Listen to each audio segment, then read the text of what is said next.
Adam Smith, The Wealth of Nations, Book 1, Chapter 9.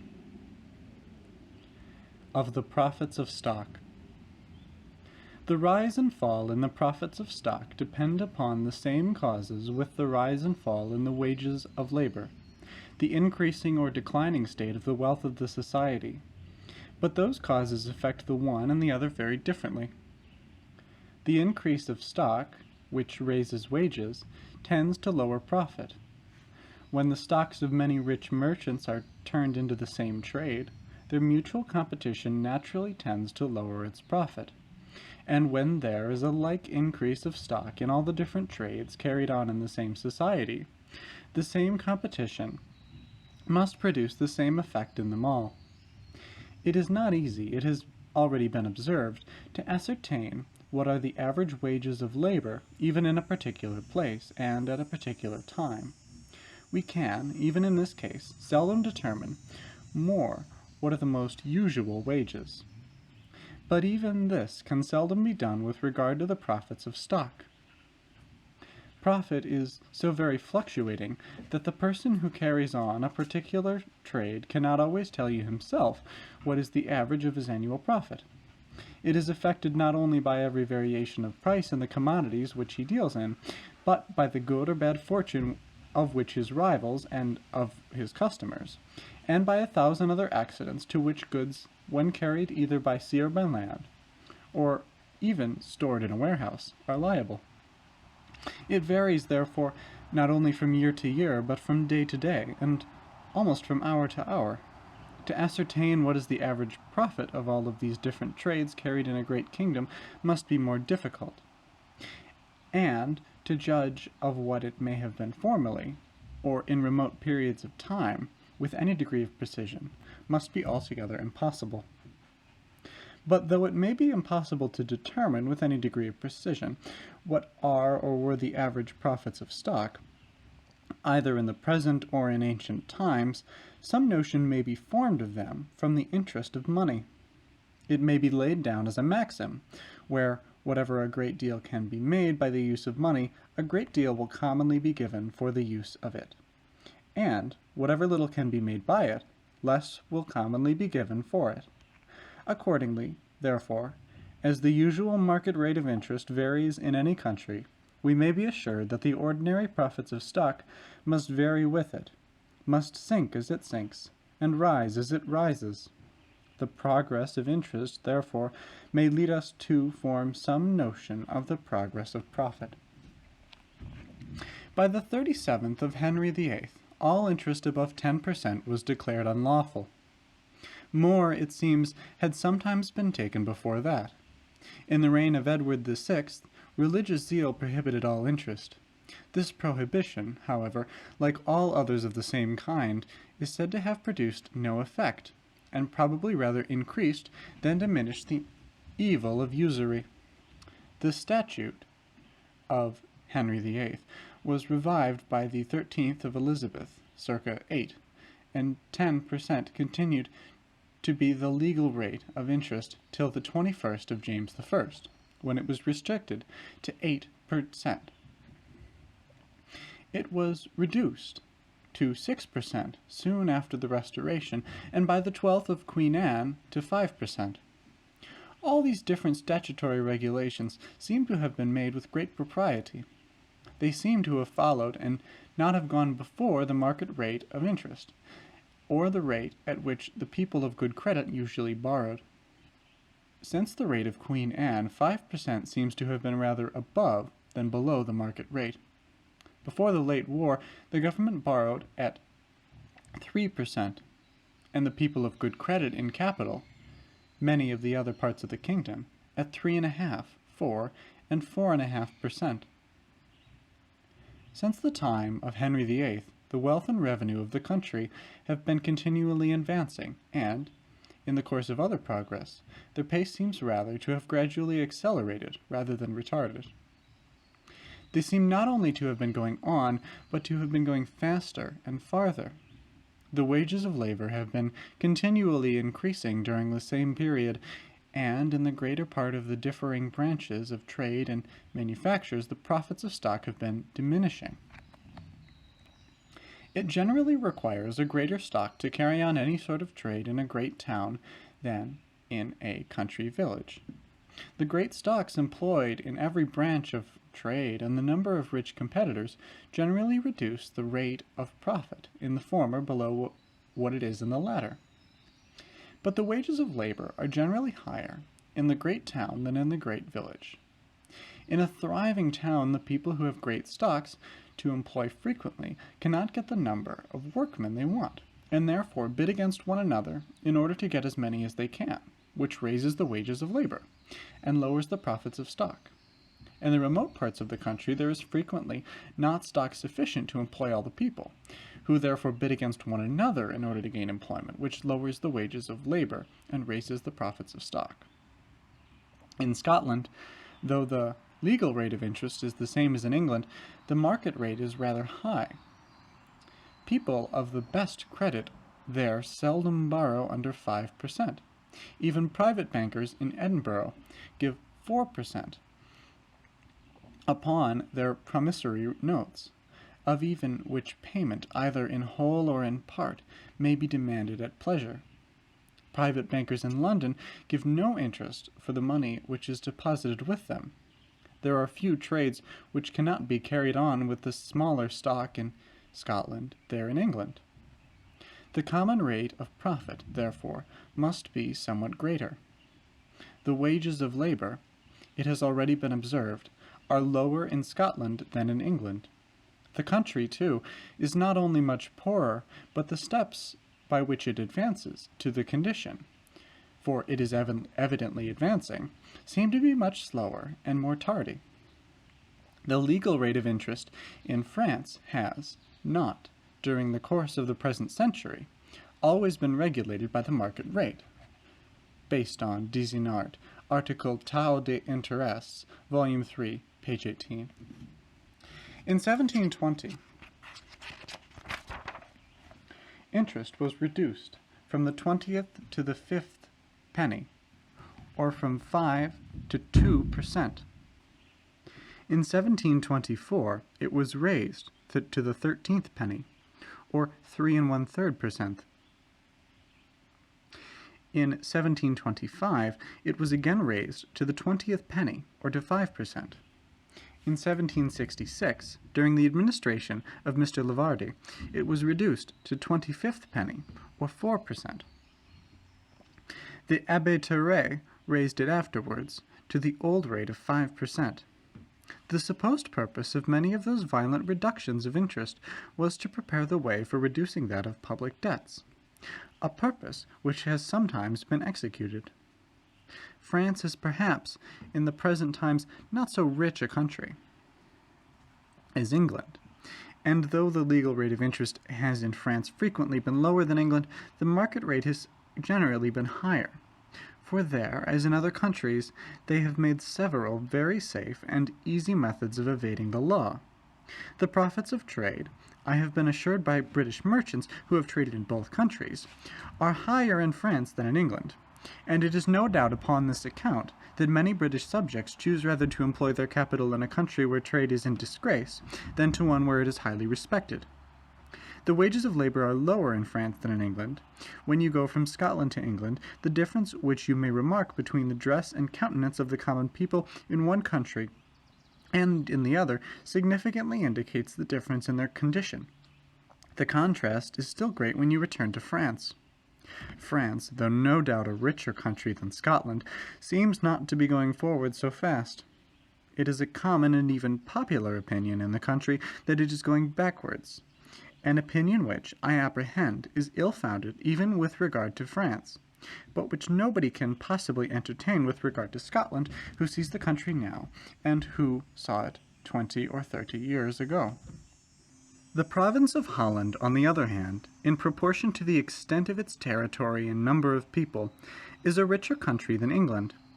The government there borrows at 2%, the private people of good credit at 3%. The wages of labor are said to be higher in Holland than in England, and the Dutch, it is well known, trade upon lower profits than any people in Europe. The trade of Holland, it has been pretended, by branches of it are so. But these symptoms seem to indicate sufficiently that there is no general decay. When profit diminishes, merchants are very apt to complain that trade decays, that the diminution of profit is the natural effect of its prosperity, or of a greater stock being employed in it than before. During the late war, that is, the 7 Years' War, the Dutch gained the whole carrying trade of France, of which they still retain a very large share. The great property which they possess both in France and English funds, about 40 millions, it is said, in the latter, which I suspect, however, there is great considerable exaggeration, the greatest sums of which they lend to private people in countries where the rate of interest is higher than in their own, are circumstances which no doubt demonstrate the redundancy of their stock, or that it has increased beyond what they can employ with tolerable profit in the proper business of their country. But they do not demonstrate that business has decreased. As the capital of the private man, though acquired by a particular trade, may increase beyond what he can employ in it, and yet trade continue to increase too, so may likewise the capital of a great nation. In our North American and West Indian colonies, not only the wages of labor, but the interest of money, so consequently the profits of stock, are higher in England. In the different colonies, both the legal and the market rate of interest sum run from 6 to 8%. High wages of labor and high profits of stock, however, are things perhaps which scarce ever go together, except in the peculiar circumstances of new colonies. A new colony must always, for some time, be more understocked in proportion to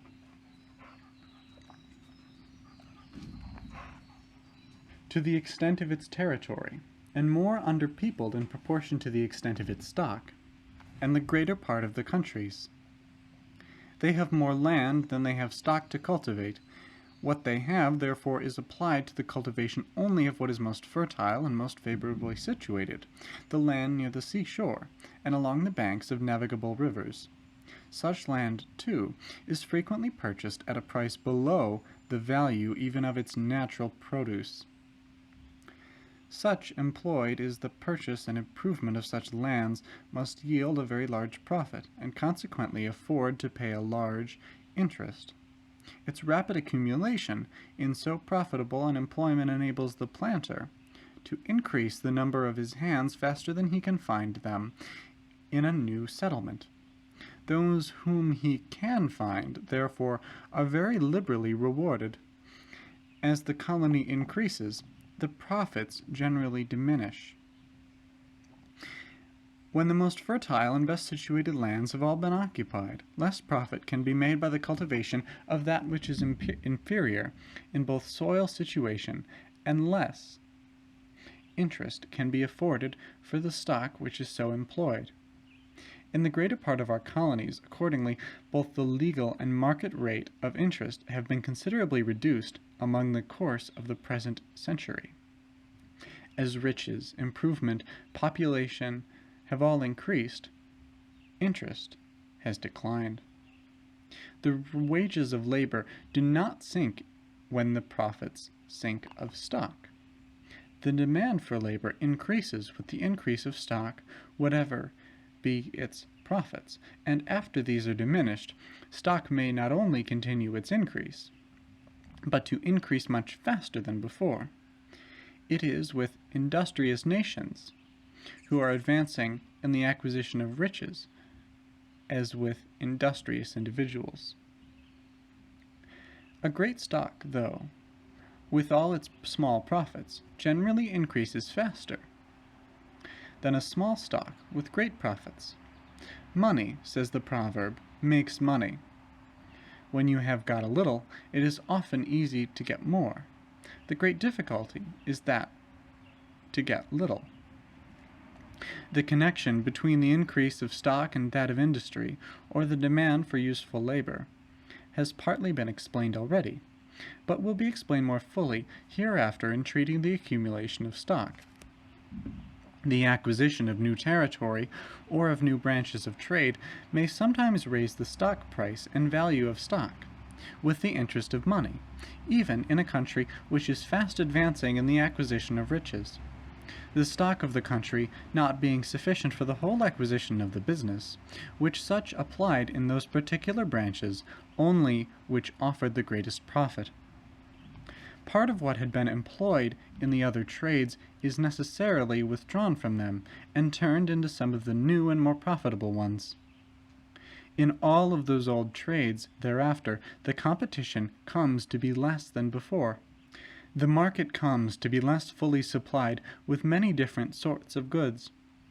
The price necessarily rises more or less, and yields a greater profit to those who deal in them, who can, therefore, afford to borrow at a higher interest. For some time after the conclusion of the late war, that is, the 7 Years' War, not only private people of the best credit, but some of the greatest companies in London commonly borrowed at 5%, who before that had not been used to pay more than 4 and 4.5%. The great accession, both of the territory and trade, by our acquisitions in North America and the West Indies, will sufficiently account for this, without supposing any diminution in the capital stock of the society. So great an accession of the new business to be carried on by an old stock must necessarily have diminished the quantity employed in great numbers of particular branches, in which the competition being less, the profits must have been greater.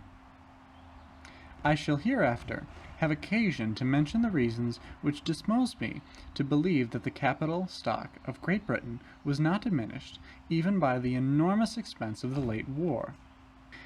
The diminution of the capital stock of the society, or of the funds destined for the maintenance of industry, however, as it lowers the wages of labor, so it raises the profits of stock, and consequently the interest of money. By the wages of labor being lowered, the owners of what stock remains in the society can bring their goods at less expense to market than before, and less stock is being employed in the supplying of the market than before. They can sell them dearer. Their goods cost them less, and they get more of them. Their profits, therefore, being augmented at both ends, can well afford a large interest. The great fortunes so suddenly and so easily acquired in Bengal and other British settlements in the East Indies may satisfy us that, as the wages of labor are very low, so the profits of stock are very high in those ruined countries. The interest of money is proportionably so.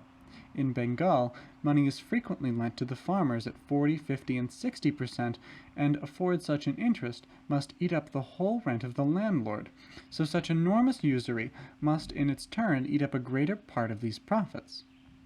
Before the fall of the Roman Republic, the usury of the same kind seems to have been common in the provinces, under the ruinous administration of their proconsuls. The virtuous Brutus lent money in Cyprus at 8 and 40%, as we learn from the letters of Cicero. In a country which has acquired that full complement of riches which the nature of its soil and climate, and its situation with respect to other countries, allow it to acquire, which could therefore advance no further, and which is not going backwards, both the wages of labor and the profits of stock would probably be very low.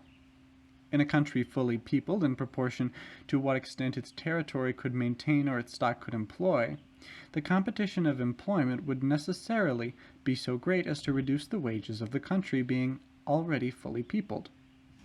That number could never be augmented. In a country fully stocked in proportion to its business, it had to transact as great a quantity of stock would be employed in every particular branch of its nature, and the extent of trade would admit. The competition, therefore, would everywhere be as great, and consequently the ordinary profit as low as possible. But perhaps no country has ever yet arrived at this degree of opulence. China seems to have been long stationary, and had long ago acquired the full complement of riches, which is consistent with the nature of its laws and institutions. But this complement may well be much inferior to what, with other laws and institutions, the nature of its soil, climate, and situation might admit of. A country which neglects or despises foreign commerce, and which admits the vessels of foreign nations into one of its two ports only, cannot transact the same quantity of business which it might well do with different laws and institutions. In a country, too, where, though the rich of the landowners of large capitals enjoy a great deal of security, the poor of the owners of small capitals enjoy scarce any, but are liable, under the pretense of justice, to be pillaged and plundered at any time by the inferior mandarins. The quantity of stock employed in all the different branches of business transacted within it can never be equal to what the exact nature and extent of that business might admit. In every different branch, the oppression of the poor must establish the monopoly of the rich, who, by engrossing the whole trade to themselves, will be able to make very large profits. 12% accordingly is said to be the most common interest of money in China, and the ordinary profits of stock must be sufficient to afford this large interest. A defect in the law that may sometimes raise the rate of interest considerably above what the condition of this country, as to wealth or poverty, would require. When the law does not enforce the performance of contracts, it puts all borrowers upon nearly the same footing when bankrupts or people of doubtful credit in better regulated countries. The uncertainty of recovering his money makes the lender exact the same usurious interest which is usually required for bankrupts. Among the barbarous nations who overran the western provinces in the Roman Empire, the performance of contracts was left for many ages to the faith of the contracting parties. The courts of justice of their kings seldom intermeddled it. The high rate of interest which took place in those ancient times may perhaps be partly accounted for from this cause. When the law prohibits interest altogether, it does not prevent it. Many people must borrow, and nobody will lend without such a consideration for the use of their money that is suitable, not only for who can be made by the use of it, but to the difficulty and danger of evading the law. The high rate of interest among all Mahometan nations is accounted for by Mr. Montenescu, not for their property or poverty, but partly from this, and partly from the difficulty of recovering the money. The lowest ordinary rate of profit must always be something more than what is sufficient to compensate the occasional losses to which every employment of stock is exposed. It is this surplus only which is neat and clear profit. What is called gross profit comprehends frequently not only this surplus, but what is retained by compensating such extraordinary losses. The interest which the borrower can afford to pay is in proportion to the clear profit only. The lowest ordinary rate of interest must, in the same manner, be something more than sufficient to compensate the occasional losses to which lending, even with tolerable prudence, is exposed. Were it not more, charity or friendship could be the only motive for lending. In a country which has acquired its full complement of riches, wherein even particular branches of business were the greatest quantity of stock that could be employed in it, as the ordinary rate of clear profit would be very small, so the usual market rate of interest could be afforded out, it would be so low as to render it impossible for any but the very wealthiest people to live upon the interest of their money. All people of small or middling fortunes would be obliged to superintend themselves the employment of their own stocks. It would be necessary that almost every man should be a man of business, or engage in some sort of trade. The province of Holland seems to be approaching near to this state. It is there unfashionable not to be a man of business. Necessity makes it usual for almost every man to be so, and a custom everywhere regulates fashion. As it is ridiculous not to dress, so is it, in some measure, not to be employed, like other people. The highest ordinary rate of profit may be as such, in the price of the greater part of the commodities, eats up the whole of what should go to the rent of the land, and leaves only what is sufficient to pay the labor preparing and bringing them to market, according to the lowest rate at which the laborer must be paid, the bare subsistence of the laborer. The workman must always have been fed in some way or another while he has to go about the work, but the landlord may not always have been paid. The profits of the trade which the servants of the East India Company carry on in Bengal may not perhaps be far from this rate. The proportion which the usual market rate of interest ought to bear to the ordinary rate of clear profit necessarily varies as profit rises and falls. Double interest is in Great Britain reckoned with by the merchant call a good, moderate, reasonable profit, terms which I apprehend mean more than a common and usual profit. In a country where the ordinary rate of clear profit is 8 or 10%, it may be reasonable that 1/2 of it should go to the interest, wherever business is carried on by the borrowed money. The stock is at risk of the borrower, who, as it were, insures it to the lender, and for 4 or 5% may, in the greater part of trades, be both a sufficient profit upon the risk of his insurance and a sufficient recompense for the trouble of employing the stock. But the proportion between interest and clear profit may not always be the same in countries where the ordinary rate of profit was either a good deal lower or a good deal higher. If it were a good deal lower, 1/2 of it perhaps could be afforded to interest, and more might be afforded if it were a good deal higher. They say nothing concerning the bad effects of high profits. They are silent with regard to the pernicious effects of their own gains. They complain only of those of other people. End of chapter 9. Profits of Stock.